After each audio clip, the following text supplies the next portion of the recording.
एक बहुत बड़े गणितज्ञ हुए हेरो 9 बार फेल हुए स्कूल में। कितनी बार? ऐसा कोई महात्मा बैठा जो 9 बार फेल हुआ हो? 9 बार फेल हुए। पिता ने कहा ये पढ़ाई बंद कर, तेरे बस की नहीं है, तू नहीं हो सकता पास। 9 बार फेल। चल पशु चरा, उठा डंडा, गाय चरा, भैंस चरा, तू पास नहीं हो सकता, तेरे भाग्य में पास होना लिखा ही नहीं है। उसने कहा यार लगता तो ऐसा ही है कि अब मैं पास नहीं हो सकता। 9 बार फेल हुआ क्लास में। एक दिन बैठा था अपने घर में, एक चींटी को देख रहा है। चींटी चढ़ रही है, गिर रही है, चढ़ रही है, गिर रही है, फिर चढ़ती है, फिर गिरती है, फिर चढ़ती है, फिर गिरती है। हीरो ने कहा यार ये गिनू तो कितनी बार चढ़ रही है। उस दिन वो चींटी 99 बार चढ़ी और गिरी, 100वीं बार ऊपर चढ़ी। उसने कहा मिल गया। पिता से कहा मैं स्कूल जाऊंगा, मैं पढ़ूंगा। बोले पागल है क्या, 9 बार फेल हुआ है? बोले 9 बार हुआ हूं ना, अभी 90 बार बाकी है। बोले क्या मतलब? बोले वो चींटी 100वीं बार ऊपर चढ़ी है, मैं तो अभी 9 बार फेल हुआ हूं। 90 बार। बाप ने कहा पागल 90 बार में 90 साल लग जाएंगी, तू मर जाएगा, तो चींटी की बराबरी। अरे बोले कुछ भी हो जाए, अभी तो 90 बार मुझे पास होना। एक बात लग जाए आदमी को तो जिंदगी बदल जाया करती है। एक बात में जीवन के सूत्र मिल जाते हैं। बोले 90 बार तो अभी और पढ़ना है मुझे। बहुत जिद की पिता से, पढ़े लिखे, मालूम है 10वीं बार में वो बच्चा पास हो गया और वो सबसे बड़ा गणितज्ञ बन करके खड़ा हो गया। उसकी किताबें मैथमेटिक्स में चला करती हैं, ध्यान रखिए। इतना महान गणितज्ञ बना, उसके जैसा गणित के सवाल हल करने वाला दुनिया में दिखाए। आदमी थक जाता है, आदमी हार जाता है, आदमी अपनी सोच से हार जाता है। एक बात बताइए, 2 पहलवान लड़ रहे हैं, दोनों की शक्ति बराबर है, दोनों के दांव पेंच एक से हैं, कुश्ती लड़ रहे हैं, दोनों के एक से दांव पेंच, एक ही गुरु, एक सी ताकत, एक हारता है एक जीतता है। बताओ भाई कौन हारेगा कौन जीतेगा? बोलिए, आपसे मेरा निवेदन है। दोनों लड़ रहे हैं, एक सी ताकत है, एक से दांव पेंच है, कुश्ती लड़ रहे हैं। एक से वजन और एक सी ताकत वाले होने के बाद भी एक तो हारेगा ना, एक जीतेगा। कौन हारेगा? ध्यान रखना, ताकत तन की एक सी है, हारता वही है जो मन से हार जाएगा, वो शरीर से हार जाएगा। मेरे भाई, जो मन से हार मान लेता है वो तन से हार मान लिया करता है। तो मैं आज आपको सूत्र दे रहा हूं कि मन के हारे हार है और मन के जीते जीत। जिसका मन हार गया वो दुनिया में कभी विश्व विजेता नहीं बन सकता है। सम्राट सिकंदर अंतिम सांस तक विश्व विजेता के सपने देखते रहा। मान्यवर, सपने देखिए, देखना चाहिए। बिना सपनों की जिंदगी कभी आगे नहीं बढ़ा करती है। हौसलों के साथ जिंदगी को जियो मेरे भाई। विपत्तियां आएंगी जीवन में, विपत्तियां जो होती हैं वो पार्ट ऑफ लाइफ है आदमी के जीवन में, जीवन का एक हिस्सा है। विपत्तियां पार्ट ऑफ लाइफ है और विपत्तियों में अपने आप को संभालना आर्ट ऑफ लाइफ हुआ करती है मेरे भाई। सबसे बड़ी कला हुआ करती है मुसीबतों में अपने को संभाल के रखना, बहुत बड़ी कला हुआ करती है। आर्ट ऑफ लाइफ बनाओ, पार्ट ऑफ लाइफ को ध्यान रखिए। जीवन की कला है जिंदगी, मौत से मत घबराइए। मान्यवर, जिंदगी जीने के लिए मिली है, इसे आत्महत्या की भट्टी में मत झोंकिए। पूरी जिंदा दिली के साथ जिंदगी को जीने का प्रयास करिए। जियो, बहुत आनंद है इस जिंदगी में। बच्चों पर इतने पढ़ाई का प्रेशर मत डालो। बच्चों की कामयाबी देखना है या काबिलियत देखना है? मान्यवर, ध्यान रखना, आप कामयाबी के पीछे दौड़ते हैं, काबिलियत का ध्यान नहीं रखते हैं। बच्चों को कामयाब भले ना बनाओ, लेकिन बच्चों को काबिल जरूर बनाइए, ध्यान रखिए। कोई जरूरी नहीं है, इतना प्रेशर मत डालो कि तुम्हारे बच्चे आत्महत्या करने को तैयार हो जाएं। अपने विचार उन पर मत लादिए, उनके ज्ञान की क्षमता को देखिए, वरना माँ बाप इतना प्रेशर डालते हैं और जब रिजल्ट आता है तो हमारे घर का चिराग अपने हाथों से फांसी के फंदे लगाकर दुनिया से विदा हो जाया करता है। ध्यान रखिए, डिप्रेशन में जी रहे हैं लोग, तनाव में जी रहे हैं लोग, ज्यादा और जल्दी के चक्कर में जी रहे हैं लोग। ज्यादा और जल्दी नहीं, ध्यान रखना, यहां तो संसार है, राजपाट छिन भी जाए तो वनवास में राम लक्ष्मण स्वर्गों जैसा जीवन जी करके दिखा दिया करते हैं। जिंदगी को जियो, पूरी आशा से जियो, पूरे विश्वास से जियो, आत्महत्या के अंधे कुएं में छलांग मत लगाओ। यदि आप ऐसे विचार, महिलाओं से मेरा निवेदन, पुरुषों से मेरा निवेदन है बड़ी विनम्रता के साथ, जब अपने उपलब्धियों पर अकड़ हो तो अपने ऊपर वालों को देखना। इस दुनिया में हमारे भी बाप बैठे हुए हैं, ध्यान रखना। हमने क्या कमाया है, टाटा बिरला वालों को देखना, उनके आगे अपनी कोई औकात भी नहीं है, उनके चौकीदार की हैसियत नहीं है अपनी। रिलायंस बंधु इतना कमाया है उनने। जब अकड़ पैदा हो तो ऊंचे वालों को देखना, और जब निराशा पैदा हो तो अपने से नीचे वाले को देखना। जिंदगी तुम्हारी आनंद में परिवर्तित हो जाएगी। मेरे पास इतना है, ईश्वर ने इतना दिया है। ऐसे भी लोग हैं जिनके पास 4 छत, 4 दीवार और 1 छत भी मौजूद नहीं है। ध्यान रखिए, मान्यवर सोचना है। भौतिक असफलताएं और भौतिक सफलताएं, जब भौतिक सफलताएं आदमी को जीवन दे नहीं सकती हैं तो भौतिक असफलताओं को जीवन लेने का कोई अधिकार भी नहीं हुआ करता है। जीवन को जियो, पूरी जिंदा दिली के साथ जियो, हर हाल में जियो। जैसा भी जीवन आए, ध्यान रखना। माता पिता डांट दे बच्चों को, गुस्सा कर दे तो ये मत सोचना कि मेरे बाप ने मुझे डांट दिया, मेरी माँ ने मुझे डांट दिया। बच्चों से मेरा निवेदन है, सासू डांट दे तो बहू आवेश में ना आ जाए। वो इतना सा सोच ले, एक विचार बना ले कि यार माँ बाप नहीं डांटेंगे तो हमें कौन डांटेगा। ये डांटने का हक तो हमने दुनिया में माँ बाप को दे रखा है। अरे बड़े बुजुर्ग नहीं डांटेंगे तो हमें कौन डांटेगा। इतना सोच लो, बड़ी तसल्ली मिलेगी। हमारे ऊपर अनुशासन कौन रखेगा फिर, वो नहीं डांटेंगे तो कौन डांटेगा।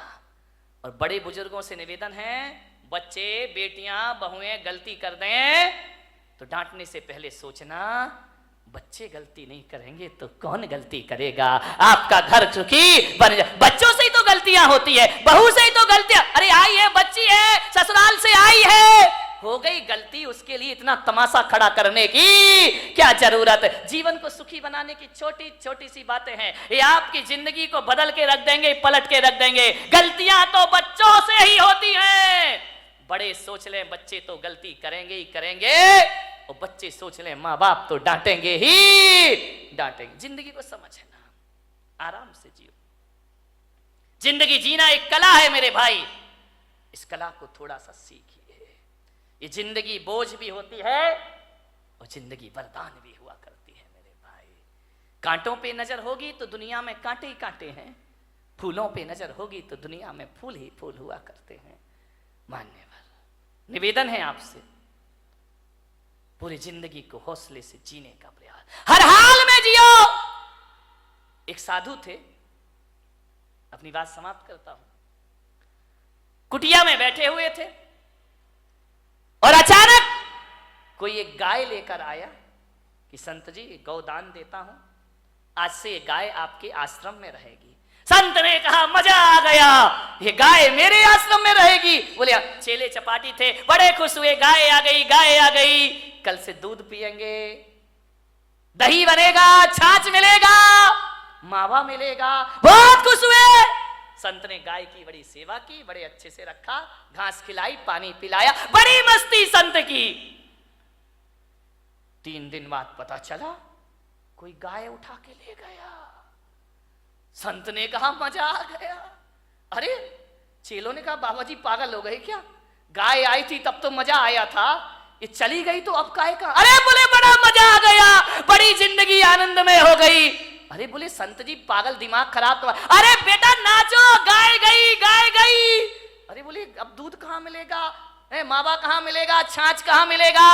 संत ने कहा एक तरफ गया वो दूध और मावा, अरे गाय गई तो गोबर उठाने की झंझट भी हमारे पास से चली गई। अब कहाँ की घास, मस्त रहो, भगवान का भजन करो, ध्यान रखिए, ऐसी जिंदगी जियो, राजी हैं हम उसी में जिसमें तेरी रजा है। यहाँ यूं भी वाह वाह है, यहाँ त्यों भी वाह वाह, हर समय वाह वाह है, ध्यान रखिए। मिल जाए तो कोई बात नहीं है, चला गया तो आनंद में जियो ना। लेकिन तुम्हारी जिंदगी निराशाओं में जाती है। एक गुलाब का पौधा ये सोचता है कि मैं नारियल के पेड़ की तरह बड़ा हो जाऊं। अब बाजू में लगा है, अब वो सोचे मुझे नारियल का पेड़ बना दे, नारियल का पेड़। अब गुलाब का पौधा कैसे पेड़ बन जाएगा? पेड़ इसलिए दुखी है कि वो सोचता है यार गुलाब जैसे फूल मुझ में आ जाए, गुलाब जैसे फूल, जिंदगी दुखी हो जाएगी। एक जगह मैंने देखा, अरे गुलाब का पेड़ अपनी पौधा अपनी मस्ती में झूम रहा है, नारियल का पेड़ अपनी मस्ती में झूम रहा है। मैंने एक साधु से पूछा बताओ ये अपनी मस्ती में क्यों है, ये इतने आनंदित क्यों है? बोले इसलिए आनंदित है कि नारियल का पेड़ कभी नहीं सोचता कि मुझ में फूल लग जाए, और गुलाब कभी नहीं सोचता कि मैं इतना ऊंचा हो जाऊं। इसकी अपनी मस्ती होती है और उसकी अपनी मस्ती में रहो। अरे मेरे भाई, पूनम की रात का जो सौंदर्य है ना, कभी कभी अमावस भी बड़ी सुंदर लगा करती है मेरे भाई। यदि अमावस की रात ना होगी तो पूनम का सौंदर्य कौन जान पाएगा? यदि जीवन में दुख नहीं होंगे तो सुख का स्वाद। एक बात बताओ, यदि इस जिंदगी में सुख ही सुख होता, दुख नहीं होता, तो क्या करते आप बताइए? सबको सुख, सब सुखी सुख। अब कोई बोले ये छोटी उंगली, ये बड़ी उंगली, ये बीच की, अरे भाई क्या दिक्कत है? अब ये एक बात बताइए, यदि पांचों उंगली भगवान एक सी बना देता तो क्या करते आप? कल्पना करो, कभी सोचते हो ये पांचों उंगली एक सी हो जाती तो ना लिखने का आनंद ले पाते, ना खाने का आनंद ले पाते, सामान उठाते नहीं बनता। ध्यान रखना, हर उंगली का अपना अपना महत्व हुआ करता है। अंगूठा है और अनामिका है, तभी आप इससे कुछ लिख सकते हैं, ध्यान रखिए। ये बीच की उंगली है, ये ध्यान रखना, ये बीच की उंगली सबसे बड़ी हुआ करती है। ये उंगलियां भी इसके जैसी बड़ी होने का ख्वाब देख ले तो ये दुखी हो जाएंगे। ये अनामिका है, ये नहीं होगी तो सिंदूर कहां से लगाओगे और तिलक कहां से लगाओगे? विचार, एक बार इन उंगलियों में झगड़ा हो गया। अंगूठा बोला मैं सबसे बड़ा, बोले क्यों? बोले देखो मैं सब, बात तो देखो, ये अंगूठा है, दिखाई दे रहा है ये अंगूठा, लेकिन ऐसा बदकिस्मत है कि अंगूठा ये है, अंगूठी ये पहनती है। ध्यान, इसके पास नहीं आती अंगूठी, इसके पास आती। ये चार अंगूठी पहनती है, अंगूठा ही दिखाते रह जाया करता है, उस पर आभूषण ही नहीं आते हैं। बोले मैं सबसे बड़ा, बोले क्यों? बोले मैं मोटा हूं, मेरे बिना चारों उंगलियों तुम लोग कुछ नहीं कर सकती हो, तुम्हारा कोई अस्तित्व नहीं है। तर्जनी ने कहा इसका मतलब मैं नहीं होंगी तो तुम दिखाओगे किसे? ये तो दूसरों पे उठती उंगली, अपने पे तो उठती नहीं है। बोले दूसरों पे उंगलियां उठाने की जरूरत पड़ेगी, मैं तैयार खड़ी हूं। बड़ी ने कहा मैं सबसे बड़ी हूं। अनामिका ने कहा चल, काय की सबसे बड़ी है, मैं नहीं होंगी तो तेरा कोई अस्तित्व नहीं बचे। छोटी वाली चुपचाप खड़ी थी। बोली बहन तू भी कुछ बोल ले। बोले मैं काय को बोलूं, मैं तो सबसे बड़ी हूं। अरे बोली छुटकी ज्यादा बोल रही है, इतनी सी तो है, वो कह रही सबसे बड़ी हूं। बोले तू क्या करती है? अंगूठा ने कहा मैं साइन करता हूं, अंगूठा लगाता हूं। तू क्या साइन करेगा? तर्जनी ने कहा मैं नहीं होंगी तो पेन कहां से पकड़ लेगा? तो बीच वाली ने बोली चल तेरे में ताकत तो मेरे से आया करती है। छिंगली ने कहा देखो, छोटी वाली ने, मेरे पास कुछ नहीं है, मैं सबसे छोटी हूँ, लेकिन मैं इतना जानती हूँ, मैं सबसे बड़ी हूँ, मैं सबसे बड़ी हूँ। बोले छोटी हो के अपने को बड़ी क्यों कह रही है? बोले इसलिए कि जब जब भगवान को प्रणाम किया जाता है मैं सबसे आगे खड़ी रहती हूँ और तुम सब मेरे पीछे खड़े। ध्यान रखिए, प्रणाम करोगे तो छोटी वाली, जो झुकना जानता, जो प्रणाम करता, वो सबसे बड़ा हुआ करता। किसी से क्षमा मांगो, देखो लड़ने में तो तर्जनी तुम तैयार रहती हो, लेकिन जब माफी मांगी जाती है तो मैं सबसे आगे खड़ी रहा कर। सबका आनंद है अपना अपना, सब उंगलियां एक सी हो जाएं तो जीने का मजा क्या बचेगा मेरे भाई। ये छोटे बड़े नहीं रहेंगे तो जिंदगी कैसे चलेगी। इस दुनिया में क्षत्रिय की भी जरूरत है, इस दुनिया में ब्राह्मण की भी जरूरत है, इस दुनिया में वैश्य की भी जरूरत है, और इस दुनिया में शूद्र की भी। शूद्र नहीं होंगे ना, 3 दिन हड़ताल कर दे, जीना मुश्किल हो जाएगा मेरे भाई, ध्यान रखिए। सबका अपना महत्व है, अपने अपने में राजी हो जाओ। राजी हैं हम उसी में जिसमें तेरी रजा है। यहाँ त्यों भी वाह वाह है। यहाँ कबीर का झोपड़ा एक दिन बेश्या के कोठे के सामने बना दिया गया। बेश्या को बड़ी परेशानी हुई, कबीर को कोई परेशानी नहीं थी। संतों को क्या परेशानी, परेशानी तो संतों से दुनिया को है। कबीर अपनी भक्ति करता था, राम नाम भजन में लीन रहता था। बेश्या को डिस्टर्ब हो गया। रोज बेश्या के कोठे में ढोलक बजती, तबले पर थाप पड़ती, घुंघरुओं की आवाज आती, और जब घुंघरुओं की आवाज और ढोलक की थाप पड़ती, कबीर उस संगीत में अपने राम का भजन किया करता, भगवान का स्मरण। बड़ा आनंद है मुझे इस जीवन में। लेकिन जैसे ही कबीर भजन गाता तो ये दीवाने मतवाले लोग बेश्या के कोठे में जाते और कबीर का भजन सुनते, कबीर के पास जाकर बैठ जाते। अरे बेश्या ने कहा, ये कबीर तो मेरा धंधा चौपट कर देगा। जे लोग आते हैं वासना के लिए, ये साधना में लगा देता है। बोले ये तो मेरी दुकानदारी पूरी बंद कर देगा। बेश्या ने कहा, इसका झोपड़ा हटाओ यहाँ से, अपना धंधा बंद हो जाएगा। लोग कबीर के पास जाते हैं, शरीर को नश्वर समझने लगते हैं, भोगों को नश्वर समझने लगते हैं। और ये आदमी भोगों को नश्वर समझेगा तो मेरा तो खाना खराब हो जाएगा। बेश्या ने अपने यारों से कहा कि जा, आज रात को कबीर का झोपड़े में आग लगा दो, जला दो रात को। रात हुई, बेश्या के यार गए, कबीर के झोपड़े में आग लगा दी।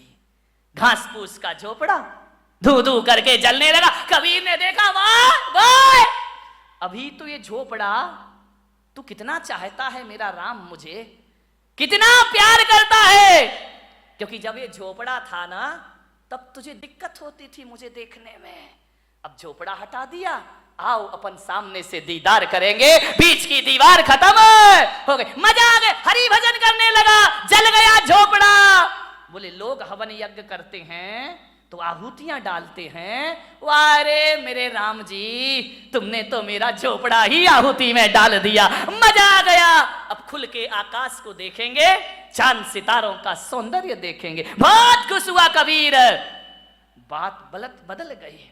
किस्मत को बदलने में ध्यान रखना, 100 साल में किस्मत जरूर बदलती है, ध्यान रखना।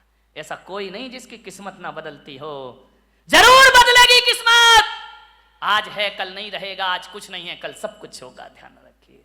हवा का एक झोंका आया और कबीर के झोपड़े की आग बेश्या के कोठे तक पहुंच गई।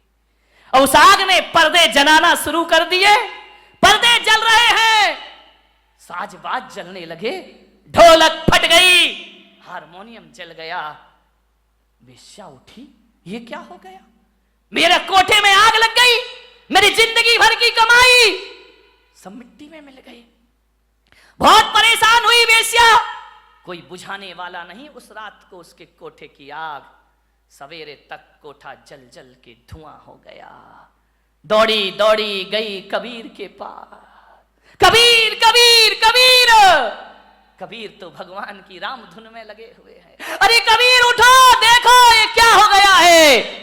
कबीर भगवान के भजन में ले, वाह मेरा हरि, मेरा परमात्मा, मेरे राम, बड़ी कृपा है, बड़ी मेहरबानी है तुम्हारी। बेश्या ने कहा, कबीर तेरे तो आगे पीछे कोई नहीं है, तू तो साधु अक्खड़ फक्कड़ है, मेरी तो जिंदगी भर की कमाई धू धू करके जल गई कबीर, मैं बर्बाद हो गई। कबीर ने आंखें खोली, क्या हुआ बेश्या, देख कबीर मेरा कोठा जल रहा है, धू धू करके राख हो रहा है मेरा कोठा, बचा ले कबीर बचा ले। कबीर ने कहा, इसमें मैं क्या कर सकता हूं। बोले कबीर मुझे माफ कर, मैं प्रायश्चित चाहती। अरे किस बात का प्रायश्चित। बोले तेरा कोठा जलवाया था मैंने, किससे, मेरे यारों से। तो कबीर ने कहा मैं क्या करूं, तू मेरी अपराधीन है ही नहीं, तेरे यार ने मेरा झोपड़ा जला दिया, मेरे यार ने तेरा कोठा जला दिया। ये तो दो यारों की लड़ाई है, तेरी मेरी तो कोई बात है ही नहीं, ना तेरी गलती ना मेरी गलती। तेरे यार ने मेरा झोपड़ा जलाया तो मेरे यार ने तेरा कोठा, ये दो यारों की लड़ाई है। अब देख बेस्या किसका यार दमदार है, देख मेरा यार दमदार है या तेरे यार। जो कल यार तेरे साथ घूमा करते थे तेरे लोग, आज एक भी तेरे पास नहीं है। और आज झोपड़ा जलने के बाद मेरा हरि मेरे पास हमेशा से मौजूद है। ध्यान रखिए बारामती वालों, यारी करो तो ऐसी करो जिसका यार दमदार हो, उससे दोस्ती करो मेरे भाई। ऐसे यारों से क्या दोस्ती करना, जिंदगी में आनंद में जियो।